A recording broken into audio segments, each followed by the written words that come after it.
Също като всеки българин, и ние, гражданските организации, знаем, че кажеш ли А, трябва да кажеш и Б. И че добре свършената работа е тази от А до Я. На езика на доброто, зад всяка буква стои една ценност, споделена от всички нас и движеща ни през годините като общество.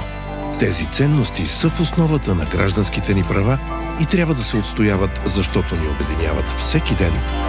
Не само на най-светлия български празник.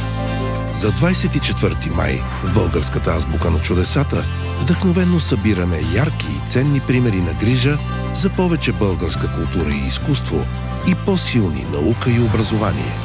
Ела на чудесата БГ и откри още поводи за гордост в работата на гражданските организации и хората, които променят България всеки ден. Българската азбука на чудесата.